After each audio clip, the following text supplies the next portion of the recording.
Hello and welcome back to the William Gomes podcast. I am William Gomez and I'm grateful to have you here.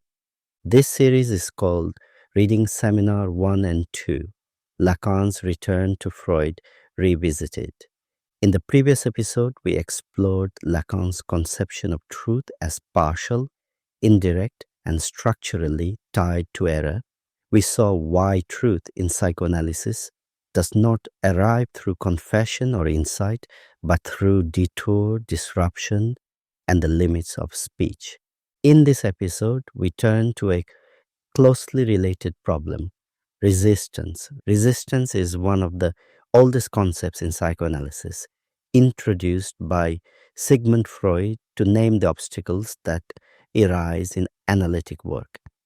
Traditionally, resistance is understood as something that interferes with remembering, associating, or accepting interpretations. It appears as silence, avoidance, forgetting, or opposition. In this classical account, resistance is located in the patient. The patient resists analysis because they fear painful truths, cling to defenses, or avoid change. The analyst's task within this framework is to overcome resistance by interpretation, encouragement, or persistence. At first glance, this seems plausible. Resistance does often appear as something the patient does, but Jacques Lacan makes a decisive shift here. He does not deny that resistance exists. He denies that it can be adequately understood as a property of the patient alone. For Lacan, resistance belongs to the analytic situation. This is a subtle but profound displacement. Resistance is not simply an obstacle blocking the path to truth. It is an effect produced by the structure of the analytic encounter and crucially by the analyst's position within it. To understand this, we need to recall what we have already established. Analysis works through speech, not behavior. Truth appears indirectly, not through explanation, and understanding can function as a defense. Within this framework, resistance is no longer a sign of failure. It is inevitable. Whenever speech approaches something that threatens the coherence of the ego, resistance will appear. This is not because the subject is stubborn or unwilling, but because the structure of subjectivity is itself divided. Resistance in this sense is structural.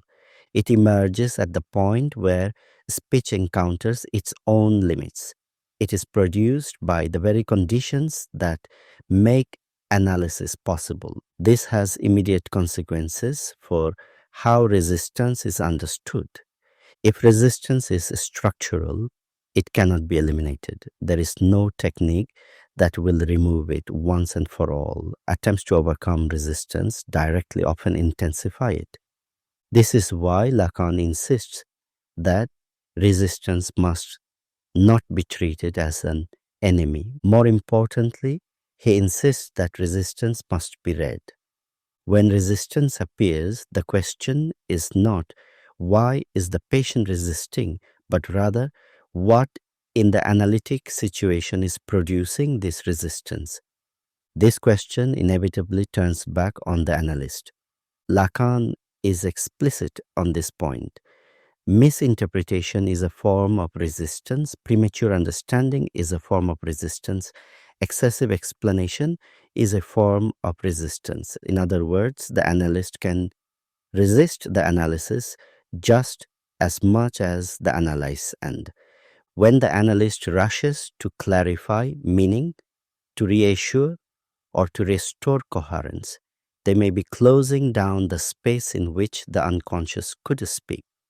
Resistance then often appears as a signal that something in the analytic approach needs to shift. For example, prolonged silence on the part of the analyst and may not indicate refusal or hostility. It may indicate that speech has reached a point where further articulation would destabilize the ego too quickly. Similarly, repetition may not be avoidance. It may be the only way the subject can approach something that cannot yet be said directly. From this perspective, resistance becomes informative rather than obstructive, and it tells us where the limits of speech are currently located.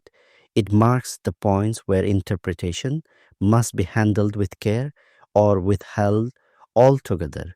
This is why Lacan refuses the idea that resistance can be overcome by force. Interpretation is not a weapon used to break down defenses, it is an intervention that must respect the structure of speech and the timing of the analytic process.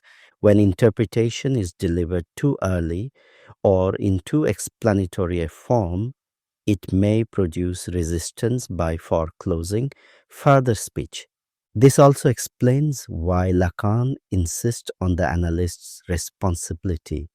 The analyst is responsible for maintaining a position that allows resistance to function as part of the analytic work rather than as an obstacle to be eliminated. This requires restraint. It requires the analyst to tolerate not knowing, to resist the desire to help, and to accept periods where nothing appears to be happening. From the outside, this can look like inactivity. From within the analytic logic, it is an ethical position. Resistance is not a sign that analysis has failed, it is a sign that analysis is touching something real. This brings us back to the broader stakes of seminars 1 and 2.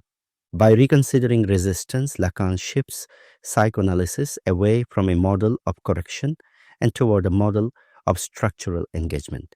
Analysis does not aim to remove obstacles so that truth can flow freely. It works with obstacles as part of the process by which truth appears. This is also why psychoanalysis cannot be reduced to technique in the mechanical sense. There is no procedure that guarantees progress. There is only a position that sustains the possibility of speech encountering its own limits. In the next episode, we will examine another concept that is often misunderstood in similar ways: transference. We will see why Lacan insists that transference is not primarily about feelings or relationships, but about structure, position, and the place of knowledge. Thank you for listening. This is the William Gomes podcast. Take care of yourself, stay curious, and if you found this episode helpful, you're very welcome to follow, share, leave a comment or a rating. I'll speak with you again soon.